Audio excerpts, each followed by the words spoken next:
Hope I've got enough breaths left to finish this review.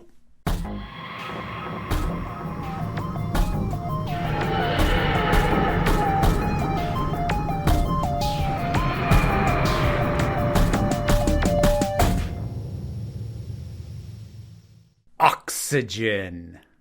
It has been too long since I've seen this particular episode of Doctor Who, and it is... Mwah. I love this one. I love its construction. I love its thematic elements. I love how the more I think about it, the more I'm like, yeah, that's a really good way to make the point you're trying to make about the whole thing. The performances are great. This is just awesome.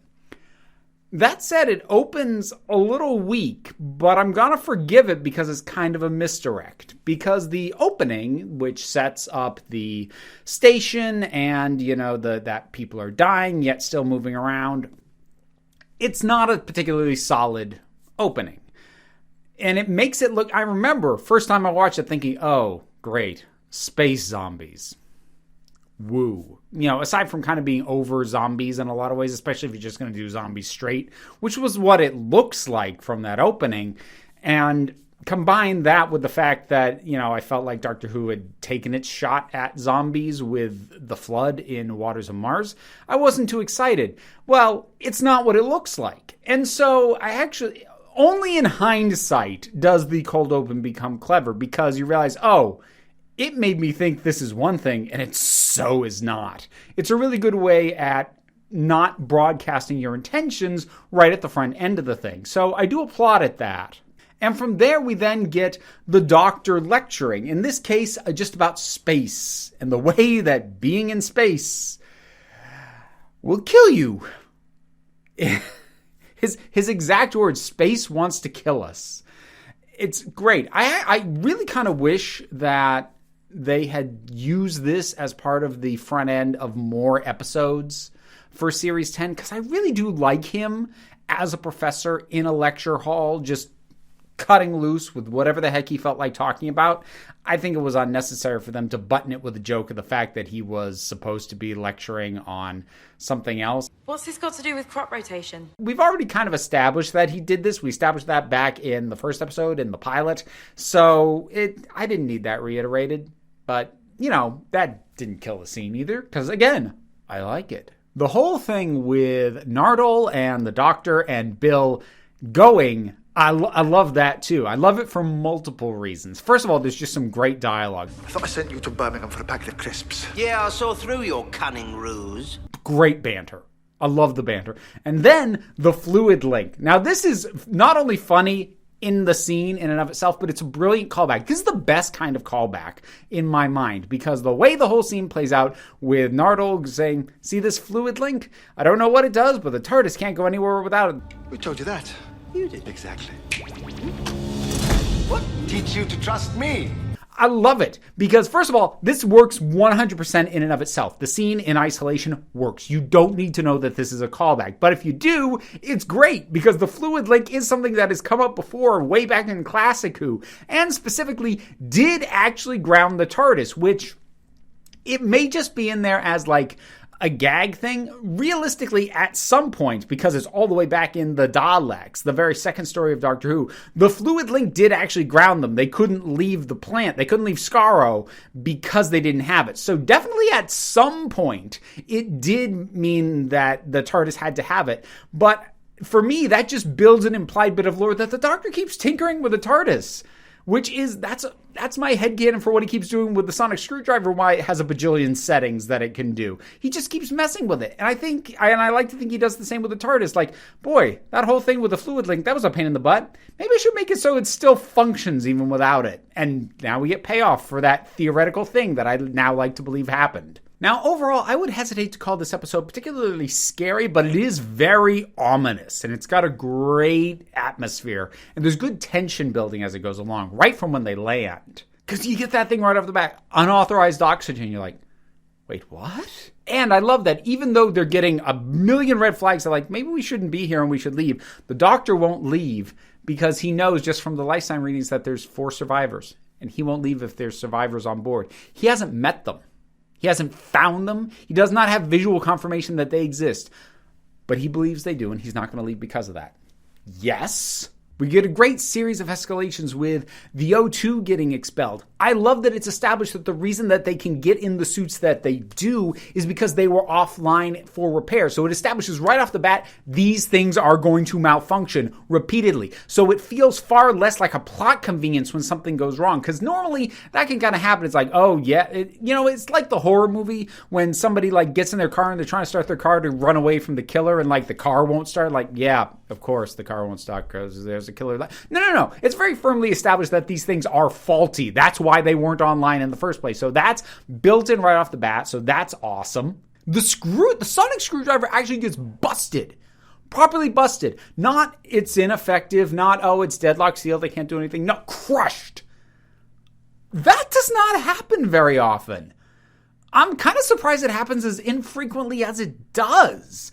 Because that's a really good way to, without requiring technobabble for why the sonic screwdriver doesn't work, just, oh, okay, we got problems. So when they actually find the survivors, there's a little bit of the extended thing between Bill and unfortunately I forget his name, but the blue character. Great, we rescued a racist. What, excuse me? And like his delivery is funny. I don't love the joke. It's not that it's bad. I don't know. For how nicely and smartly integrated a lot of the other themes are with this, that felt very on the nose and very clunky. On the one hand, like, it's kind of interesting to think about in terms of like once the human race starts encountering other people, their own differences in skin tone within the species doesn't matter anymore, and racism now means like literally a different race of people. Because the blue guy says, like, what do you mean? What do you mean someone has been prejudiced to you? He just doesn't understand why that would be the case. So like that's not that it's a bad observation. It's just that doesn't slot into everything else that's going on. And it feels not badly out of place, but I can't decide if it's only being done for a joke or if they think they're making a bigger point, but they don't have time to make that point because they got other points to make. So let's get into some of the themes on this one. Now, first off, I'm on the record as being pretty critical of capitalism. Yeah, I've got issues, but I really love this whole thing and the realization that nothing's wrong, nothing's broken. This is the system working as intended. Because, and you know what? If you can't handle some of my political views in a review, just bow out now. But that is a lot of capitalism at its core. A lot of the stuff you're like, wait, what is in fact the system working as intended? You know, the fact that there isn't enough food or healthcare, or, you know, if people can't get work, that they starve and go hungry, that's not a fault. That's what the system's designed to do. If you don't meet what is believed by the capitalistic system to be some form of use or utility or contribute, you will be left to your own devices, i.e. no assistance, to probably die. Now, we don't like to paint it like that. Nobody does, because whether you object to it or not, you still live in a capitalistic society, and I certainly have benefited from it across my life and continue to, and yet I criticize it. Does that make me a hypocrite?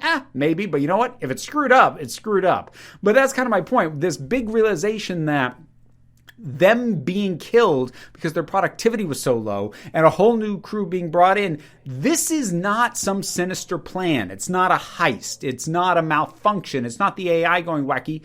This is what the system's supposed to do. They were unproductive. Get rid of them. Bring in new people. Dispose of the organic components. Now, I've seen some criticisms of this episode, basically that amounted to something to the extent of, yeah, but like it's too extreme.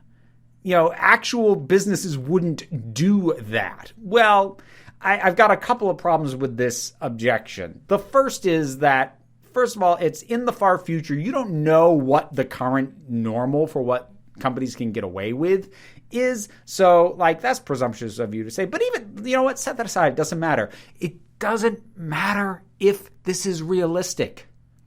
This is what good speculative fiction does. It takes something, whether it be a piece of technology, whether it be an aspect of society, whatever, and extrapolates it to the far end. What is the ultimate endpoint of something like this?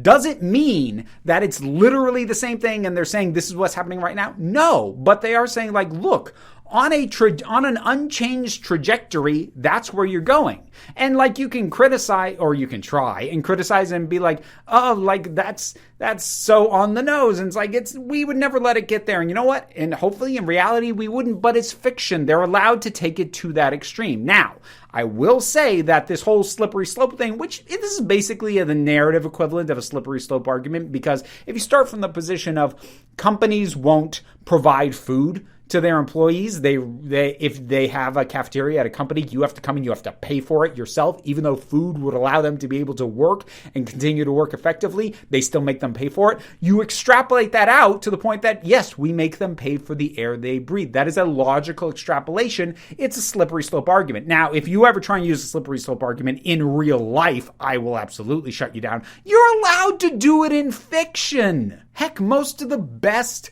dystopian, apocalyptic, or far-flung future fiction with a sci-fi bent to it does this somewhere to some degree with something. I think it's wonderful. I think it's really, really well thought out and well integrated. And I love this idea of this sort of mythical almost union that like they don't even know if it exists. Unionize! I'm sorry. I don't know who said that. And honestly, although it never gets labeled as this, in many ways, the Doctor's solution, which is to tie the destruction of the base to their life signs, meaning when they die, the base blows up, that is in many ways the ultimate extrapolation of a union action. If you dispose of us, you lose everything. Just like this extrapolation that they've done with capitalism, they extrapolate to an extreme version of a union action.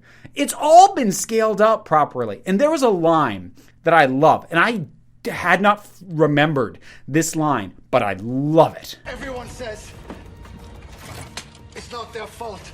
Well, yes, it is. It's all your fault. So what are you going to do about it? I love that line as a mission statement. Honestly, I would take that line as like a life philosophy, because so often in fiction and in reality, people look at the situation and how screwed up it is, and they go with, I didn't create this, so it's not my fault. Well, the thing is, if you're part of the system, whether you're the one who designed it or not, you are a contributor. It is your fault. And the thing is, you can make all the excuses and the rationalizations you want about why it's more somebody else's fault than yours or whatever, but it's still your fault. You're part of this society. You're a contributor. In some way, this is your fault. And what I love about that is not that, because it's that line at the end, what are you going to do about it? Because ultimately, it's not about blaming. It's not about the Doctor being like, you screwed up. It's about the Doctor saying, take responsibility and act. And that's why, versus, say, Orphan 55, which was the Doctor just waving a finger and going, you've screwed up. In your time, humanity's busy arguing over the washing up while the house burns down. And even though that came with a warning, don't let this happen, it just felt like blame. With this, with Capaldi, with this line, with that added bit at the end, what are you going to do about it? He's challenged. He is not ordering you, but he's challenging you to step up, take responsibility, and do something. It's awesome. There are little tiny things nitpicky about it. I don't love that when they get back to their own time, the Doctor kind of implies that within 6 months, the entirety of, because it goes public, that the entirety of the capitalistic system collapses in on itself and is replaced with something else. I don't have a problem with the idea of a capitalistic society being replaced by something else. Honestly, that sounds kind of nice. But the idea that it happens in 6 months more or less cleanly, no. That felt, for something as pointedly cynical as the rest of this episode was, that seemed weirdly pie in the sky. If everyone just agreed that this was bad, it would all change. I'm like, no, You got embedded systems you got to dismantle, dude. This is going to be a decades, if not centuries long process to fix. But I mean, maybe that's me hoping for too much from a 45-minute sci-fi show, but I don't know. The implication that now that it's gone this far, it'll be easily dismantled didn't sit right with me. There are a lot of other, beyond the theming, there's a lot of other very visceral stuff that I love. Bill having to go out unprotected. First of all, they set that up great with the doctor's opening lecture, so they've already set up why we should be scared of this. It's done from Bill's perspective, so you get that sense through the visuals and the auditory things that they do with it of what it's like. It honestly reminds me a lot of what they did with Deep Breath with Clara when they had her hold her breath for as long as possible, and like all the things they did with the visuals and the audio for that. It felt like that again. I really like when Doctor Who gets intense in that way. I love that the Doctor going blind sticks. I love that there are lasting consequences to that. And I'll get into that a little bit more into the next one. I don't think it was necessary to kill Bill twice. I mean, granted, we weren't led to believe that she actually was dead the first time, but like they put her in mortal danger twice in pretty rapid succession, and it felt excessive. I don't think we needed the second one. But it doesn't kill the episode, and it's even got some good moments in it with. Just tell me a joke before you go. Just tell me a joke. You know, trying to get him to be light about it, because he has been. He's still been, you know, being light, telling jokes, acting, even with his blindness, acting like no, this is fine.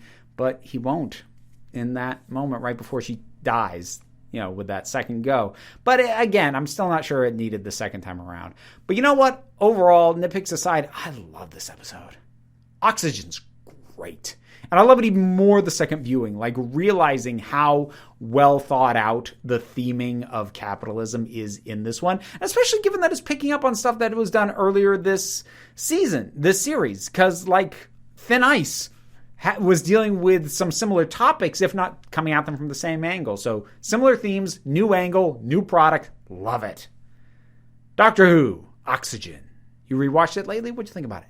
Whatever your thoughts are, drop something down in the comments. Let's talk about it. Usual stuff to do. Like, share, subscribe. I have a Patreon, and that is how I pay the bills and keep this entire thing up and running. It is how I afford to breathe these breaths, which I use to speak to you. But at the end of the day, you do not have to help me out in these ways. I would greatly appreciate it. I encourage it, but I'm not your boss. You're the council. Maybe a union of sorts. I'm just running the meetings. And until next time, this council is adjourned.